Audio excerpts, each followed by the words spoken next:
If you have an interest in horses and love learning more about horses, the horse industry, teaching, or even managing your own horse business, then you're in the right place. We would love you to join us on our mission, which is to improve the lives of horses around the world through the education of riders, handlers, and trainers. So get comfortable, listen in, and enjoy. This has been another episode sponsored by Online Horse College. If you haven't had a look at the wide variety of equine-specific accredited courses, then go to onlinehorsecollege.com and I'll see you over there. If you'd like to acquire more customers and generate more sales with less effort, then talk to Sophie Barrington at Archer Creative, the first and only full-service equine marketing agency in the Southern Hemisphere, serving Australian and international equine brands. Go to horsechats.com, search for Sophie, search for Barrington, or search for Archer Creative for her contact details. Today's guest again is Peter Huntington, Dr. Peter Huntington from Kentucky Equine Research, with some more information about horses, how to care for your horses. And today's going to talk about 10 tips on nutritional considerations for overweight horses. How are you, Peter? Great, thanks, Glenys. Unfortunately, this is a topic that's becoming relevant to more and more people because like the human population, the horse population, obesity or overweight and obese horses, a number of them are going up. All right, so we're going to talk about what to do with a horse who is overweight. Well, there's a number of things you need to do. First of all, is recognising the horse that's overweight. And I think in some circles in showing, show judges and standards that they require set unreasonably high standards, or not high standards, they're low standards actually, because they require the horses to be too fat to be judged as having a chance of doing any good in the show ring. So they're setting a low standard, but there are many breeds of horses that are prone to being overweight, and particularly when you match that breed of a horse with the good climate that we have here in Australia and some of the pastures that are developed for sheep and cattle that are really highly productive. And you put, warm buds and ponies and quarter horses and things like that together with combination, and you'll very quickly get overweight horses. The other thing is exercise, is that there are too many horses that people think they're doing a lot more work with them than they actually are. A bit of walking and trotting for half an hour, 2 or 3 times a week isn't all that much work.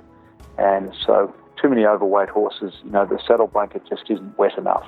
Yes. They haven't done the work. Okay. Now, we've got lots of different breeds and types and everything else, but the body condition scoring, tell us a bit about that. How, why, when, and the best one to use, of course. Okay, well, body condition scoring is a tool that you can use to monitor how fat or thin your horse is, either in conjunction with measurements of body weight or in, if you don't have the ability to measure body weight.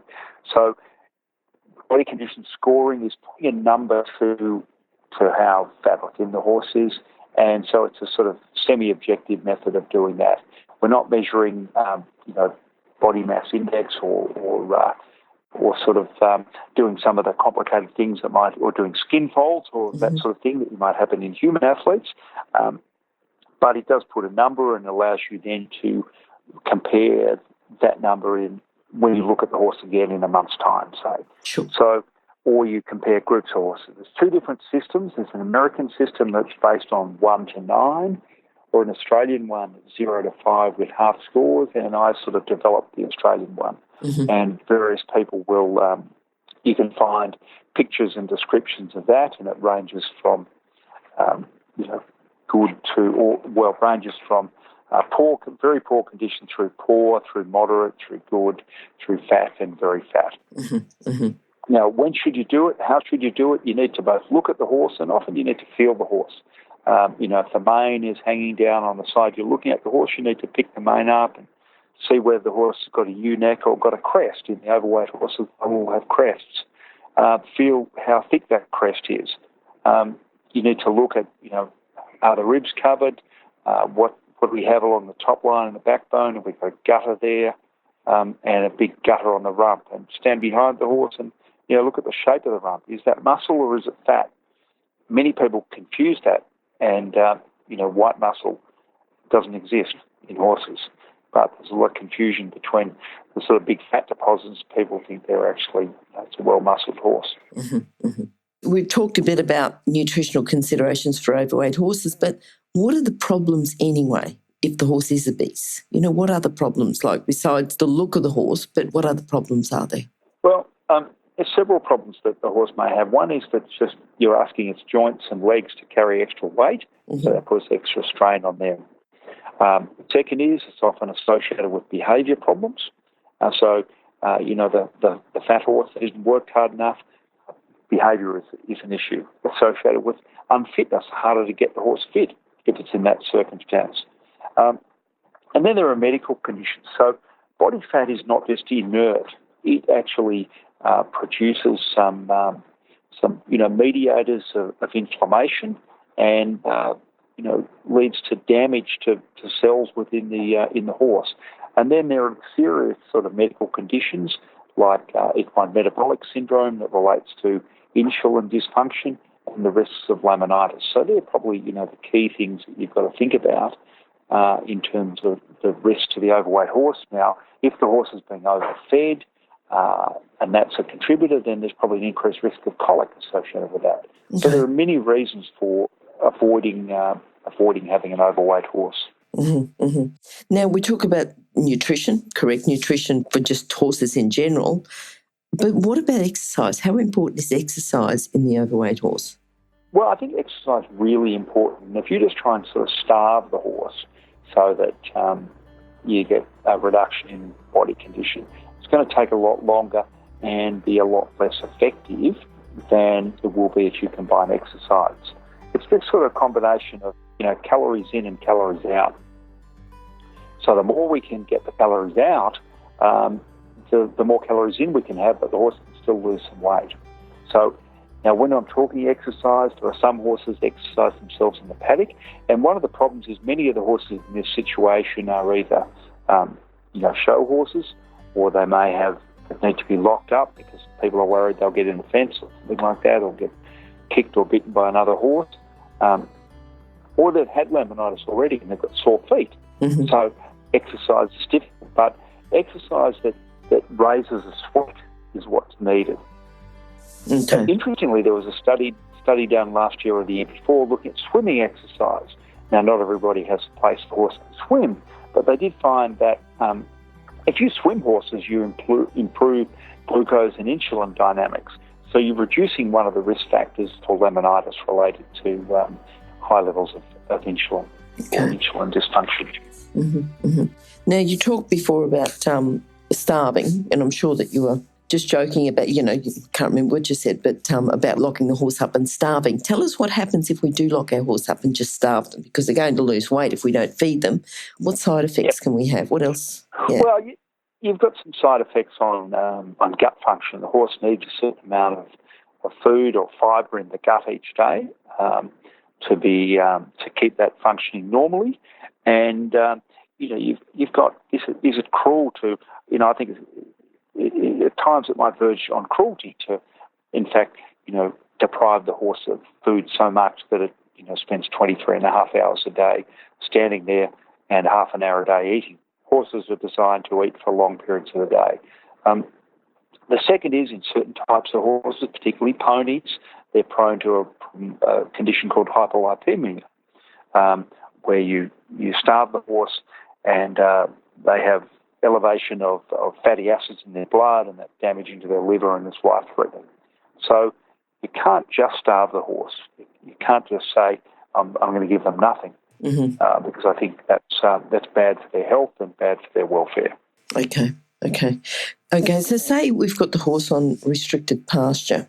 How important is the forage for those horses? Well, I think the horse needs a certain amount of forage. So if you've got an overweight horse and you lock it up in an area, a yard, without pasture, then it gives you much more control over the pasture intake, whereas if it gives you more control of the forage intake and the feed intake. Whereas if it's out in the paddock, how much it eats will depend upon its own appetite or its need. There's been research show you lock ponies up for 20 hours a day, and 4 hours they can eat over half their daily feed intake. Yep. So You might have them locked up most of the day and just put them out for a little while, but they can get plenty of feed into there. So it allows you to measure the intake. And so we have some recommendations about measurements of where you start with, and it might be sort of 1.5% of body weight, but you may need to get down to 1.25% of body weight. So by measuring the hay, you actually know how much the horse is eating, and you can cut that down, and therefore look at assisting supplying the horse with reduced amount of calories, so you can aid weight loss, hopefully in combination with exercise that consumes more calories. Okay.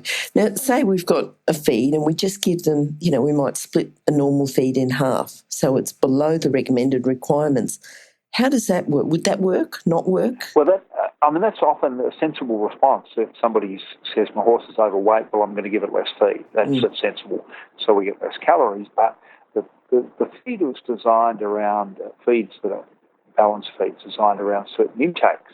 So if we say, I want to get some weight off the horse, I'm going to cut the feed down, we also cut down the levels of vitamins and minerals and things like that in the diet. Okay. So that's where, rather than feeding, half a dipper of feed that's designed to be fed at 4 kilos, you're better to pick a feed that's designed to be fed at that lower intake. So you want a low-calorie balanced pellet that usually they'll have some protein in, which is useful because we still want to deprive the horse of energy, but not protein and minerals and vitamins. So the mistake of saying I'm just going to feed the horse very poor quality grass hay is that you get an unbalanced diet that is not going to allow the horse to be as healthy as it should be, because it's deprived of certain vitamins and minerals. So we want a feed suited to the low intake. Low intake's the right action, but pick the right feed, like something like all-phase pellet or gold pellet are a couple of examples of our supplements that are suited to be fed to the overweight horse with control of forage. All right, so say we've got an overweight horse and we need a plan for it for some sort of an achievable weight loss. What sort of plan would you recommend? Well, I think you're going to look, and this is where you probably need to consult with a nutritionist, like some of the advice we can give, and starting at something like 1.5% of the horse's body weight. So if you've got a 400 kilo horse would be a bit small, 400 kilo horse, then you're looking at sort of no more than 6 kilos of feed per day, and we want lower energy hay. So we don't want any loosened hay, we don't want any high energy supplements like super fibers. We're looking at lower energy hay. Perhaps we're using soaking that hay to wash some of the sugar and wash some of the energy out of it, which allows us to feed a bit more and get more condition loss. And we're looking at some sort of balancer pellet in there, which in fact will supply some protein, minerals and vitamins we're missing. Because that restricted diet will usually, the horse will want to eat more than that, often we need to use a small whole hay net or a double hay net or something like that to help that hay get through the day, to help spin it out. And we're going to monitor it. So we're going to review the horse once a month, and then if we don't achieve anything, we're going to reduce that further, perhaps to 1.25% of body weight. So we're looking at further reductions after a month. You do get big changes in body weight early, but then other reduction will take some time, and you do need to be patient. It's not going to happen overnight unless you're doing sort of dangerously low restrictions of forage intake. Sure. Now, when you say a double hay net, do you mean a hay net inside a hay net? You don't mean two hay nets, like a slow feeder hay net that's got smaller holes? Yeah, slow feeder hay net. Okay. Holes, yeah. That's all right. The smaller the holes, the longer it takes to eat the hay. Yes. So if we've got a good doer, and I'm thinking about one we've got here right now, what's the best way to feed them, to prevent this obesity? Well, I think you've got to, look at the condition the horse is in, and then don't pick, look at the quality of feed that you've got. If you've got the horse in a paddock and getting fat in the paddock, well, think about restricting the time that's out there, or having a muzzle or something like that. Muzzles are really useful for these horses because then they can get some exercise, but limited amounts of pasture. Mm-hmm. If you've got the horse like that, you try and pick a hay that's not the prime quality. You don't feed prime listen to it, Sure. because it's too high in energy. You pick lower energy feeds and you pick lower intake feeds so that you're sort of not overloading the horse with calories. And the lower intake feed might be something that's 1 kilo a day rather than 2 or 3. But pick the feed that's right to be used at that rate. All right. If you're an equestrian coach or a horse riding instructor, or even if you aspire to be one, have a look at the free video series for horse riding instructors on the Horse Chats website.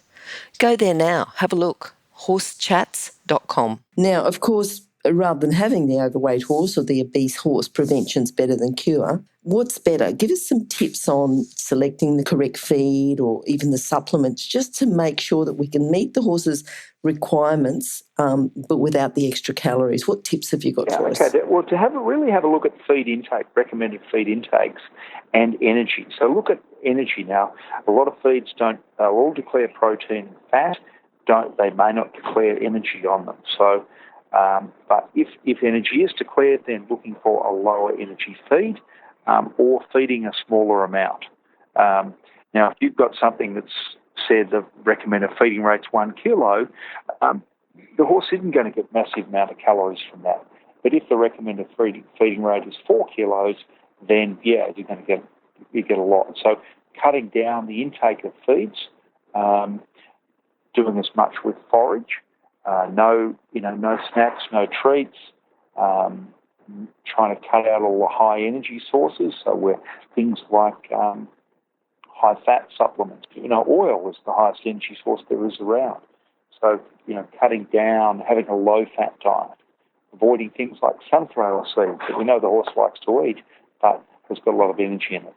So it's a matter of doing all of those things. Now, challenging act if you've got a show horse, because you want the horse to have a good coat, that helps the coat. And you've got these judges who want the horse to look round before they're going to consider it to be a suitable candidate for calling up and getting a ribbon. So sure. I think there's a bit of education there, maybe. Definitely education required there. So it's looking at the horse and not necessarily thinking, the feed bin needs to be full. Yes. Because the horse was an animal that designed on forage, and allowing horses to be horses. And I think it's letting them out in paddocks, allowing them to exercise.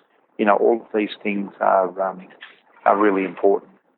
Free choice exercise, the horse, walk considerable distances a day. Yep. To do that with free choice, or ride them, riding them so that they do enough. Hills are great exercise for them, and because, they do more work when they're going up hills, as you know. Yes. And, pick the right horse for the right circumstance. Don't plant quality pasture. Don't buy, the best hay you can buy if you've got a horse that's prone to getting too heavy on it. Okay. Now, Peter, you talked a bit before about a nutritionalist, about getting a plan for achievable weight loss and consulting a nutritionalist. Where's the best place for people to go if they want a special nutritionalist that understands horses, understands their requirements, that can help them with their overweight horse?